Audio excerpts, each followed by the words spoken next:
Joining us now, speaking of America First Policies, Senior Policy Advisor on the judicial end for America First Policy, Sidney Powell. Sidney Powell, it's great to have you with us.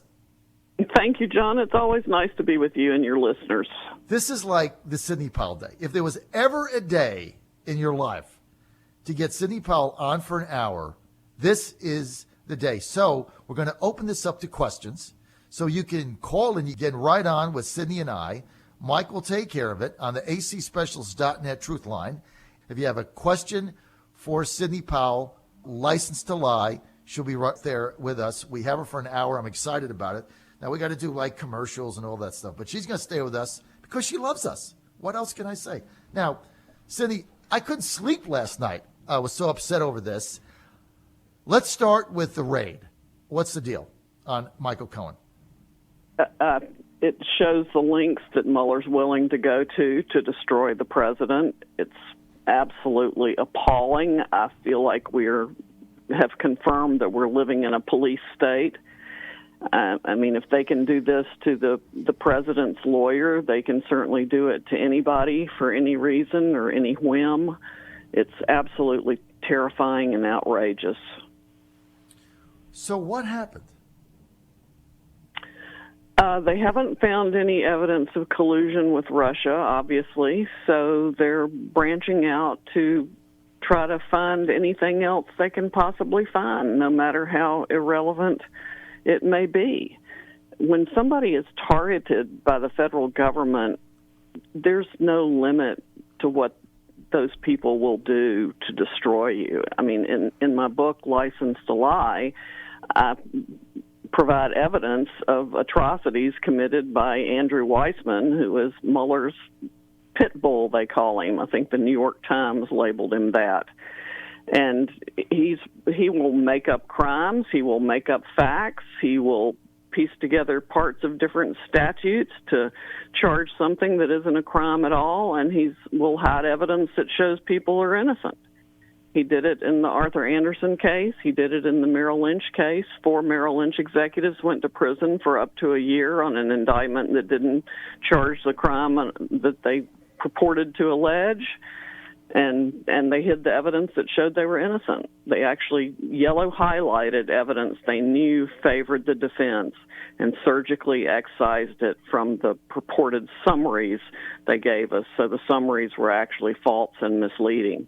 It took 6 years for me to discover the evidence that they had hidden, and that was only by accident because the third team of DOJ lawyers assigned to the case accidentally gave me a disk that had all that information on it. It's pretty amazing with what happened there. So this raid into Cohen's office allegedly leaked out. And, of course, you know the FBI, when they want to get something done, they just leak it out to the Washington Post, right? They've been doing it forever. I mean, it's so obvious. That's a standard Weissman tactic. I'm sure it was Mueller's task force that allowed that leak to happen. So they said that one of the allegedly leaked out, non-sourced, right, is that Mr. Cohen the lawyer for Donald Trump, over this $130,000 that he paid the pornographic actress, the person who has sex with strange men for money, that he may have falsified the line of credit document in saying what the money was for. If you ever done one of these, you have to put down what home improvement, or I want to get a pool, or I'm going on vacation, or I want to pay down debt, or I just want to have money in the bank. But apparently he didn't disclose what it was for, which you can't do, I guess, when you fill out a bank form. So walk us through that. Well, I mean, that is a stretch by any means to try to put together a case against somebody on that basis. The money has probably been paid back. The bank didn't raise any issue about it. There are very few people in this country who could survive the kind of scrutiny that is being directed against anyone who has any support for Donald Trump in this situation. There are so many crimes on the books that literally these prosecutors can find something to pin on anybody they want to pin something on, and that is exactly what they're doing. That is not the job of a United States attorney. They are supposed to seek justice, not convictions, and they're not supposed to go on targeting missions. Yet that's exactly what Mueller is doing, and I'm sure he will make Mr. Cohen's life absolutely miserable over something that hundreds of thousands of people in the country have probably done in making some kind of misstatement on a loan application. Okay, so I guess my question is, right, and I mean, just because other people do it doesn't mean it's not the wrong thing to do. It's like saying, I shouldn't pay a speeding ticket because other people speed. Right. You get it, you pay it. It's annoying, but, you sped. So if he did fill the form out wrong, or not wrong, if he did not say what the money was for, do you go to prison for that if you paid it back, or is that a felony? What is that? Yeah, it's a felony. It's a false statement to a financial institution. It's a felony. And yes, he could be sent to prison for that. What I find especially ironic, John, is that we knew, the FBI and the public knew, for example, that Hillary Clinton's lawyers held copies of her emails, and they weren't raided. And not to mention the fact that Cheryl Mills and Heather Samuelson were allowed to be in the room with Hillary while she was going through her friendly little interview with the FBI after it had already been determined that she wasn't going to be prosecuted for anything. What's outrageous to everyone is the incredible double standard that is applied here, because it's obviously what I call creeps on a mission. In addition to mission creep, we have creeps on a mission to destroy this president. When Hillary was given a pass, and the same creeps absolutely, went to the same lengths and in the opposite direction to exonerate her. Unbelievable. So we don't live in a country where there's a rule of law. We live in a country where there's a rule of politics. If you're on the right side, you get a pass, and if you're on the wrong side of the deep state, or whatever you want to call it, then you're going to be excoriated and sent to prison. Sidney Powell, who is with us, she's the author of one of the best books ever written on the out-of-control U.S. Justice Department and prosecutors, called License to Lie. You can buy that. Just go to Amazon or any of your favorite bookstores, or wherever you buy books. License to Lie, Sidney Powell, Powell. She's also a senior policy advisor for America First Policy's Justice.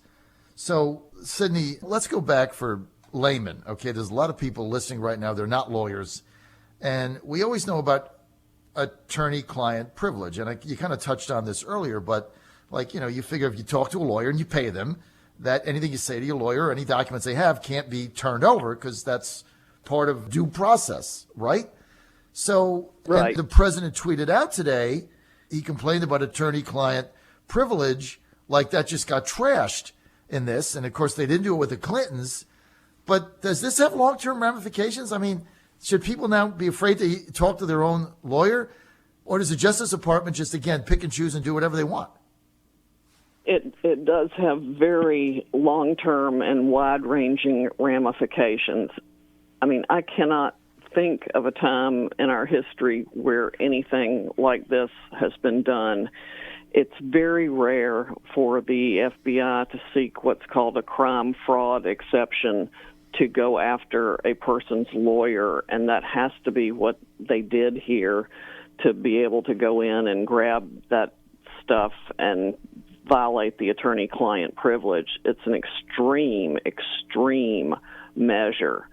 I just cannot imagine why it was authorized by Department of Justice in this case, other than Rosenstein is a Mueller devotee himself. They go way back to when Rosenstein had his first job in the Department of Justice back around 1990, I think. And apparently Rosenstein's wife is also a Mueller devotee and actually represented the Clintons and the Clinton Foundation, and Comey and Mueller also.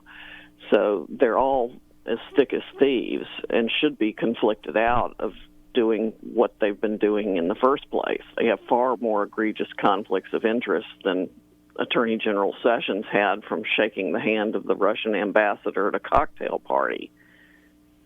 Unbelievable. But yes, the attorney-client privilege should be sacrosanct, and for them to violate that is outrageous and has ramifications for everyone. I mean, I'm surprised the ACLU, they ought to be up in arms over this. It's just beyond the pale, John. It's absolutely stunning. You're on the John Fredericks Radio Network, trucking the truth across America. We're live in Washington, D.C. I'm your Godzilla of the truth. You are with myself and Sidney Powell. Sidney is a long-term lawyer with the Department of Justice. She's an author of one of the best-selling books and one of the best books ever written on an out-of-control federal justice department called License to Lie. You can get it on Amazon. And she's also a senior policy advisor with America First Policies in their Justice Division. Janet in Annapolis, Maryland. Janet, you're on the John Fredericks Radio Network with Sidney Powell. Hey, good morning, John. Good morning, Sidney. Thanks for taking my call. I'm listening and with great interest every day to all that's going on and the frustration that we all have. And I'm just, I'm just wondering, like, what's your opinion? Two-part question, real quick. What's your opinion of Sessions and what should happen there relative to the out-of-control State Department? And B, what can we do? I mean, what can we as the people do to get some sort of, like, uprising or somebody's attention to replace him, if that's even possible? Go ahead, Sidney. Yeah, share your frustration. If I had been named Attorney General and had to recuse myself from something that could literally create a constitutional crisis for the country, I would have resigned. I think that's what Attorney General Sessions really should do. What we can do, I think the public needs to rise up and make the phones in their congressional offices ring off the hooks, demanding that the Mueller investigation be defunded and shut down. This latest maneuver, I just can't describe it strongly enough in terms of the outrage that it is to violate the attorney-client privilege, and not to mention what they have done to Mr. Cohen and his business, which has been absolutely destroyed now by this one raid. His firm has severed any ties with him. Obviously, he can't do any work for any of his other clients because all of his information, emails, equipment, everything has been seized by the feds. I mean, he's just completely out of business. And over what? A payment to a porn star that he did in a settlement and non-disclosure agreement that would have been perfectly lawful, and the only issue is what he may have said if he borrowed the money. Money, of course, is fungible. He could have used it for one thing or another. It's just, it makes me feel like we're living in a police state. It really does, and that's terrifying. It really is terrifying. Janet, do you have a follow-up? No, not really. I was just going to say it's terrifying to me, too. And I'm just, I know President Trump is trying to help with his tweets, and you can sense his frustration, and he's just trying to get the word out because the media is not going to help him get the word out. But, I mean, we need to, as the people who voted him in, now it's phase 2, and we need to collectively get on board with trying to do something and force the hand of getting it done, because he needs our help, and I've had enough, and it's time to do something. So if that's what it takes, call and demand it's defunded, I'll be making that call today. Thank you. Yep, Sidney. that's John. the best thing I can think of right now, because Congress controls the purse strings. They won't even disclose to us how much money Mueller has spent. I'm sure it's probably over $50 million by now.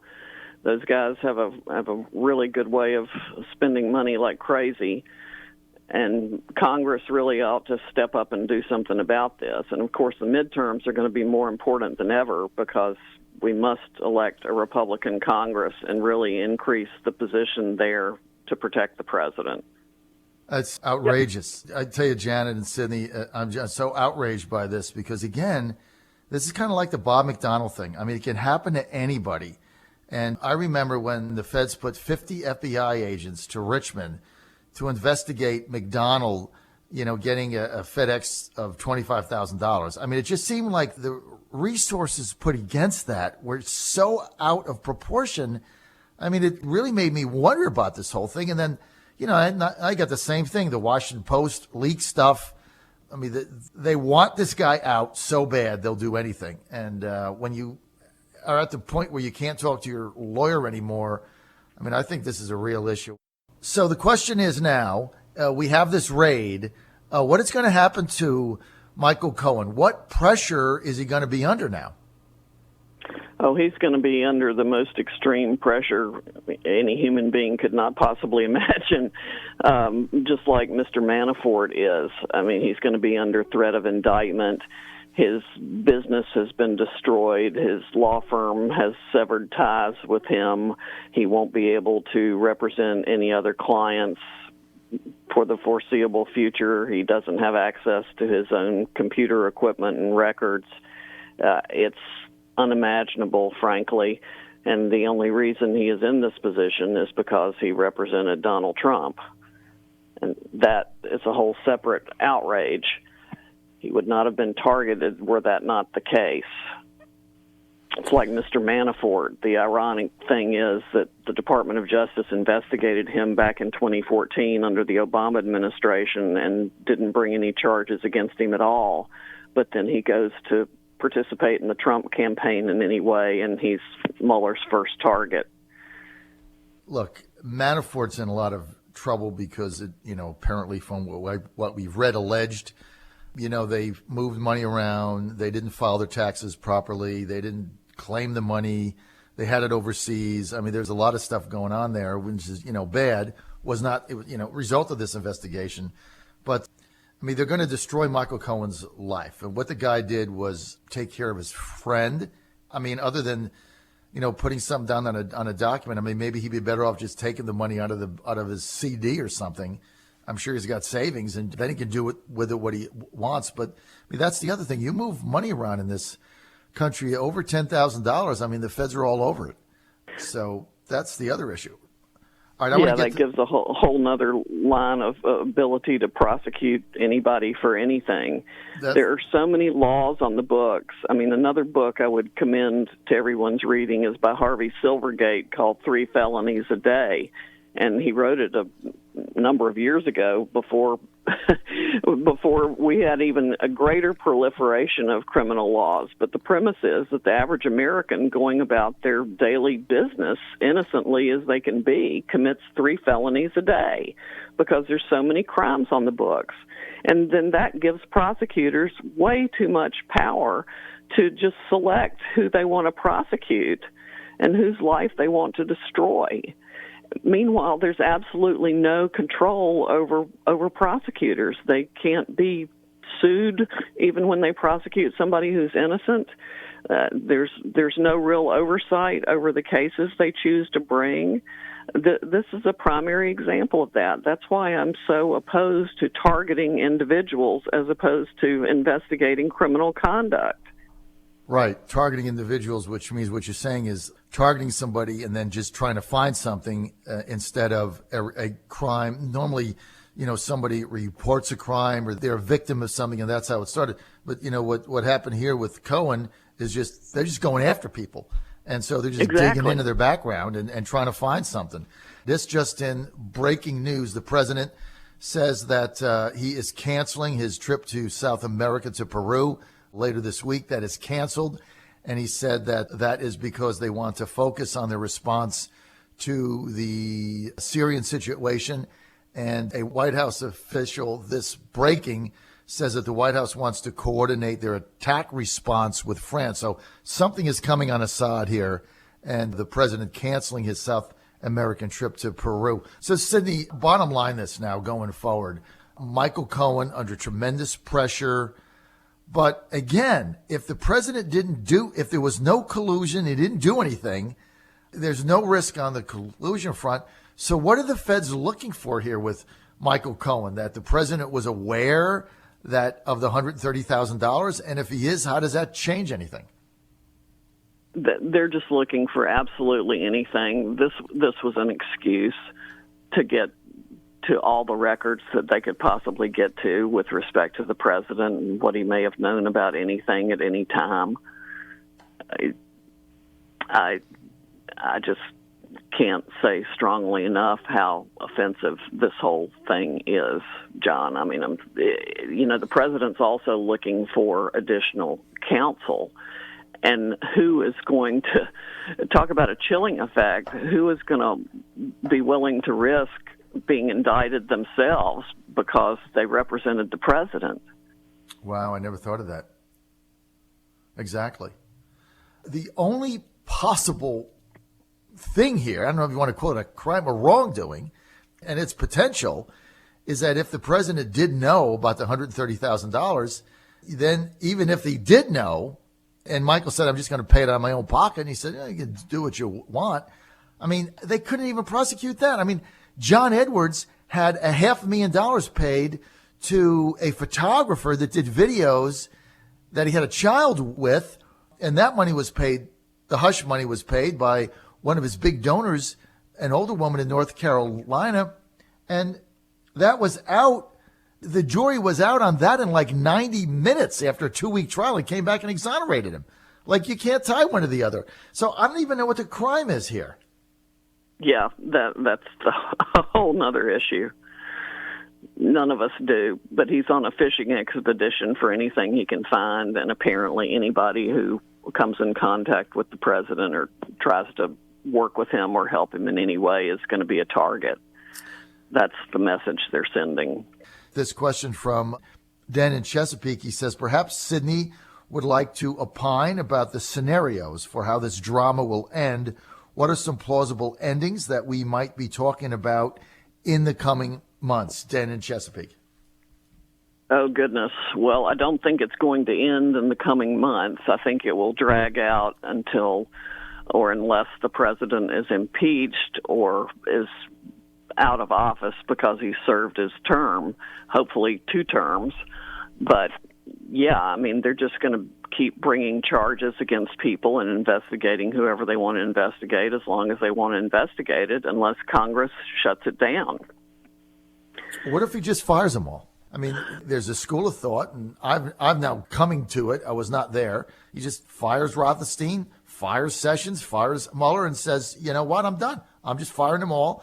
And you can go and say what you want on national TV. I'm firing them all. This thing is a witch hunt, and I'll see you in 2020.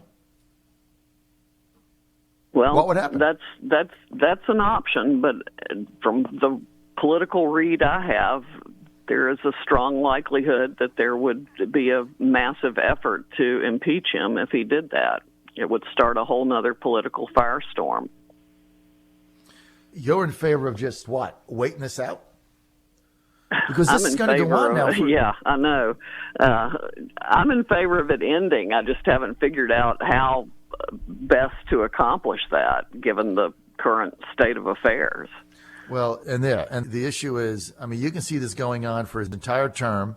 You can see him getting reelected, and it's still going on. I mean, until I predicted that from the beginning. You did. Mueller will drag this out as long as he possibly can. I mean, we haven't even had the first trial yet. You did say that. It's like Weissman, started all this when Mueller picked him on the Enron task force, and the Enron task force prosecutions went on for 10 years. Mm-hmm. And when somebody was partially acquitted and there was a hung jury on other counts, they'd retry them on the counts that the jury hung on. Some people were threatened with as many as 3 prosecutions until they simply couldn't take it anymore. Unbelievable. The prosecution of my client lasted a total of 10 years. They tried to take him back to trial a second time after the Fifth Circuit threw out the indictment on the first. And then you told me the story where they waited until 8 p.m. before your client's trial started to drop it, even they knew they were going to drop it weeks ago, to just have them suffer. Oh, yeah. They knew they were never going to prosecute it again, but they dragged us to the very eve of trial, and we forced them into a dismissal because we refused to reschedule the trial date, and thank goodness the judge didn't put it off any longer. But, yeah, I mean, they inflict the most damage they can possibly inflict on people. And it's an egregious abuse of power, and there's no remedy for it. Congress has got to create a remedy for this. We've got to put some parameters around conduct of prosecutors and abolish their immunity so that they can be sued when they deliberately hide evidence and engage in egregious prosecutorial misconduct. This just texted to me from one of my listeners, Bob Brown in Norfolk, Virginia, Sidney. This from the Daily Caller, Chuck Ross, saying that Special Counsel's Office of Robert Mueller is now investigating a $150,000 donation to his Trump Foundation, to his charity, from a Ukrainian steel magnate. This was in 2015. He got $150,000 to, not to his campaign, not to his personal fund, not to his company, but to the Trump Foundation. This donation from steel magnate Victor Pinchuk, however, pales in comparison to the total contributions he gave to the charity, the Bill and Hillary Clinton Foundation. The billionaire contributed $13 million to the Clinton Foundation since 2006. This is not a typo. $13 million versus $150,000 since 2006, and he had access to Hillary Clinton when she served as Secretary of State. So he gives $13 million to the Clinton Foundation since 2006 and had access to her. Nothing happens. He's never met Trump. He donates $150,000 to his charity, and Trump is being investigated for that. I mean, if this is not the most duplicitous thing you've ever seen, this is incredible. $13 million versus $150,000. Right. They're what I call straining at gnats and swallowing camels. Meanwhile, we have actual crimes out there like human trafficking, which is the greatest and fastest rising crime in the country, that these resources could have been directed to stop and save the lives of countless children who are being forced into the slave trade, basically. Mm-hmm. So, yeah, it's an outrage no matter which way you look at it from. Who was Clinton's lawyer, right? Podesta or somebody? I mean, could you imagine the FBI Clinton's raiding? Lawyer was David Kendall at Williams & Conley there in D.C., the firm that has represented any number of presidents. In fact, Brendan Sullivan there is an icon. He is, in my book, Licensed to Lie, because he represented Senator Ted Stevens, and that led to the reversal of his conviction by the jury. And no judgment was ever entered against him because of the egregious misconduct by the government. But yes, I mean, the FBI knew that Kendall had a thumb drive at his office with Hillary Clinton's emails on it, but nobody raided Williams and Conley. Unbelievable. Nobody raided them because, as you said earlier, they fit their political narrative. Trump does not. And this is a very dangerous time that we're living in. Sidney Powell, you've been fabulous being with us for this hour. Thank you so much. Your insight invaluable. License to Lie, get it from Amazon or just go to license2lie.com. Buy the book. It's a must read. Sidney Powell, also a senior advisor with America First Policies, their Justice Division. Sidney, thanks for being with us today. I really appreciate it. Thank you so much. Thank you, John.